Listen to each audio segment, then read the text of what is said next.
The elites of the Halo series have really come quite a long way since they were first introduced to us in Halo Combat Evolved all the way back in 2001. And I'm not just talking about cosmetic differences, I'm talking about their role within the Covenant and everything that they bring to the Halo sandbox. We'll be diving into the evolution of the elites, going all the way back to Halo Combat Evolved and really going into every single Halo game, looking at the elites, seeing how they change cosmetically and also how they change as far as what they brought to the Halo sandbox. Guys, this is a video I've been really wanting to make for quite a while, so I hope you guys enjoy it. And if you did like it, be sure to drop a like on the video so that it helps it reach more Halo fans. I'd really appreciate it. And I make new awesome videos every single week, so be sure to subscribe. But guys, let's dive right into the video. So diving right into Halo Combat Evolved, and for all you new Halo players that might not know, the Elite is the backbone of the Covenant military, and actually your counterpart in the Halo sandbox. Generally, everything that you can do as a Spartan, the Elite is the Covenant counterpart to that, be it piloting vehicles, or even being one of the two only units in the entire game that can melee you. They also serve as squad leaders for the Lesser Covenant, so much so that whenever they are killed in combat, the Lesser Covenant will straight up flee. As far as the elites appear cosmetically, it 100% depends on the elite's rank within the Covenant. Starting at Blue Miner, which is the weakest, going up to the Red Veterans, and all the way to Gold Energy Sword bearing elite. All elites are also equipped with a personal energy shield, which absorbs all incoming damage until the shield itself is broken. The strength of this shield is actually determined by the elite's rank, so the higher rank this elite is within the Covenant, the stronger its energy shield will be, with the exception of the Spec Ops elite, which exchanges its energy shield for active camouflage. And with this being the first entry in the Halo franchise, Combat Evolved's elites have a pretty limited arsenal with only 4 handheld weapons, those being the Plasma Rifle, the Needler, the Energy Sword, and the Plasma Grenade. The elites are also the only member of the Covenant in Halo Combat Evolved that can pilot vehicles, those being the Ghost, the Wraith Tank, and the Flying Banshee. And of course, everything I've mentioned so far applies to Halo Combat Evolved Anniversary's elites as well. The elites look fantastic with this new coat of paint, though you might notice later in the video that they borrow a lot of cosmetic elements from the elites of Halo Reach. There are a few differences that we'll get into later in the video. But if you're nostalgic like me, you love the Combat Evolved elites, and guys, it is truly remarkable to be able to see 10 years worth of graphical enhancements from Halo Combat Evolved to Combat Evolved Anniversary with just the press of a button. I also feel like I'd be doing this video a huge disservice if I didn't mention Halo Combat Evolved's hilariously awesome ragdoll physics. The elites of Halo 2 get the benefit of being in the very first sequel in the Halo franchise, giving them enhanced graphics and enhanced detail to the squad leaders of the Covenant military. And with these upgrades comes enhanced battlefield tactics used by the Halo 2 elites, including the ability to mount and climb over cover on the battlefield. They also receive the fan-favorite ability to dual-wield, something that I desperately miss and hope to see in Halo Infinite. And while recording footage for this video, I realized that the elites of Halo 2 drop their secondary weapon once they've been struck by a grenade. What do you know? And they also got the ability to hijack your vehicle when you travel too close. And speaking of vehicles, the elites of Halo 2 can once again pilot the Ghost, the Wraith Tank, and the Banshee, but also the brand new Covenant vehicle, the Spectre, which basically serves as the Covenant's version of the Warthog, and I'd love to see it return. It's also worth noting that the elites of Halo 2 can actually mount plasma turrets.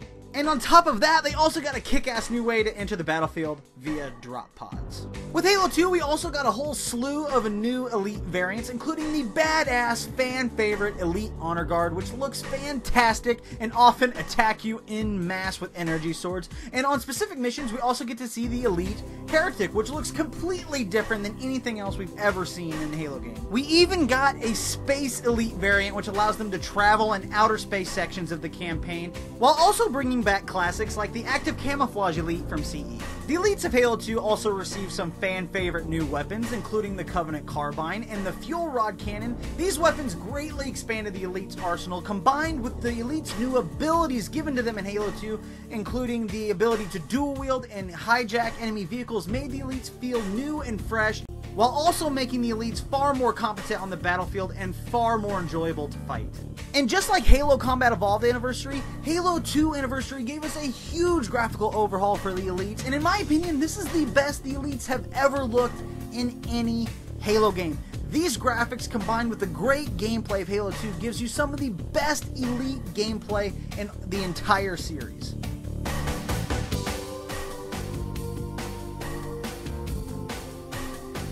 There's actually not that much to talk about when it comes to the Halo 3 Elites, mostly because they take a backseat role to the Brutes because of the great schism that happened in Halo 2, making the Elites of Halo 3 your allies instead of fighting them like you did in most of Halo 1 and Halo 2.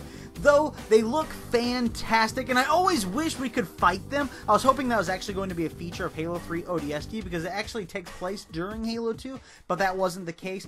The Elites actually act very similar to they did in Halo 2, but with a fresh coat of paint with Halo 3, and they looked fantastic. But you didn't really see them that often, and whenever you did see them, they were mostly used for story purposes. Though they looked great, I wish we actually got to see them, or at least fight them in Halo 3 ODST. With Halo Reach being a prequel, the Elites were thrust back into the spotlight and you were able to combat them once again, and of course they received a huge graphical overhaul, and I think they look great. I know a lot of people aren't huge fans of how they kind of changed the body type a little bit. One thing that I'm not a fan of is the fact that they actually took away the pupil from the Elite's eye, and for some reason that kind of makes them look like more like monsters and takes away a bit of the higher intellect that I want the Elites to have. But in the end, guys, the Elites looked fantastic. They also received a whole slew of new weapons, like the Needle Rifle, which replaced the Covenant Carbine in Halo Reach, and the also brand new to Halo Reach, the Plasma Repeater, the Concussion Rifle, and the fan favorite Plasma Grenade Launcher. The Elites of Halo Reach can also pilot the Banshees, Wraiths, and Ghosts as per usual, but they can also pilot the brand new vehicle, the Revenant, which is like a blend of the Ghost mixed with the Wraith tank, and it's another vehicle I'd love to see return to the Halo franchise, but it's also worth noting that the Elites can actually pilot the Shade turrets for the very first time. And they can also dual-wield weapons when the player of Halo Reach cannot. Halo Reach also added a ton of Elite class variety. No longer was it just a difference in the shade of color of their armor, but completely different armor designs for each of the individual Elite classes. They all look great, all of the ones they made that were brand new for Halo Reach, and even reimaginings of old styles that we had from previous Halo games. Halo Reach also added a ton of new abilities for the Elites, including Armor Lock and Jetpacks. Jetpacks previously only being available to the Space Elites from Halo 2, and guys, they also added some sick new energy wrist blades that you can use for some crazy cool assassinations. And something worth noting is the fact that in most of the Halo games, the Elites actually speak English, but in Halo Reach, they decided to revert them back to speaking in alien languages, which kind of like removing the pupil from their eye makes them even more alien, which in the end I thought was a pretty cool creative decision because Halo Reach is a prequel. But guys, in the end, I was just so happy to finally have the Elites back in the spotlight as a main combat role in Halo, and I hope they never leave again.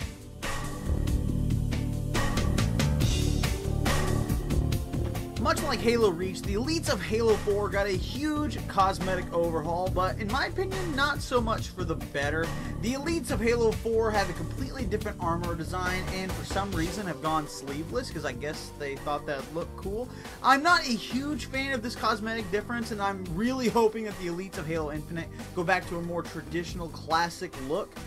But you can't say that 343 didn't at least try and make the Elites look fresh and unique for Halo 4. It's not entirely to my taste, but it is pretty interesting to see the reimaginings of the Elites' armor styles from previous Halo games reimagined with this new Halo 4 look. It's also worth mentioning that though the arsenal of the Elites of Halo 4 wasn't greatly expanded, there are some new weapons like the Storm Rifle, which is completely replacing the Plasma Rifle, which is the traditional Elite weapon from pretty much all the previous Halo games. But at least Halo 4 brought back the fan favorite Covenant Carbine. Now moving over into the vehicles that the Elites can use in Halo 4, not a whole lot has changed. They can still use the classic Ghost, Wraith, and Banshee. There wasn't really a whole lot of innovation of what the Elites mean and what they can do in the Halo sandbox with Halo 4. You can tell that most of the innovation went into how the Elites appear cosmetically, and that's kind of a shame. The Elites have all the same old abilities they've been acquiring over the past few Halo games, including vehicle hijacking, though they've lost the ability to dual wield in Halo 4, probably due to the lack of one-handed weapons that they can use. It's also worth mentioning that the AI for the Elites is probably the most clunky of any Halo in the entire franchise, though that might be due to the fact that Halo 4 had the shortest development time of any Halo game. It's not always prevalent, but when it does show up, it's very noticeable. At the end of the day though, guys, the elites of Halo 4 don't really have that much to dive into as far as what they've offered to the Halo sandbox. They haven't been changed that much. You can talk quite a bit about how much they've changed cosmetically, though a lot of fans aren't really happy with the cosmetic changes that the elites received for Halo 4, which ultimately doesn't give us too much to talk about. And now moving on to the elites of Halo 5 Guardians. Guys, the elites of Halo 5 are pretty much identical to the elites of Halo 4. They are still the backbone of the new Covenant military and the squad leaders to Lesser Covenant. And I love that in the campaign this is actually reflected more with unique encounters like the one you're seeing right here. But there is one really cool thing I want to mention about the elites of Halo 5, and that is the brand new faction, the Swords of St. Helios. These elites serve the Arbiter himself, and they have the same armor style that you've seen throughout Halo 4 and 5, but they've added details that we missed from the classic Halo games, like the sleeves. These elites look better than the elites of Halo 4, but you know, they're pretty much the same. You also have a lot of really cool scenarios where you see the elites doing cool elite things like working on banshees and communicating with one another. It's also worth noting that the elites of Halo 5 can speak English again for the first time since Halo Reach. And as far as the elite's arsenal for Halo 5, it is pretty much identical to Halo 4, with one new inclusion, and that being the Plasma Caster, which is kind of a combination of the concussion rifle and the plasma grenade launcher. And that is pretty much it. And as far as the vehicles are concerned, the elites can use all the vehicles that they could use in Halo 4, no more, no less, and that's a bit of a shame. It kind of seems like 343 is lacking the inspiration needed to make the elites stand out more on the battlefield like they used to, but hopefully that all changes with Halo Infinite coming right around the corner.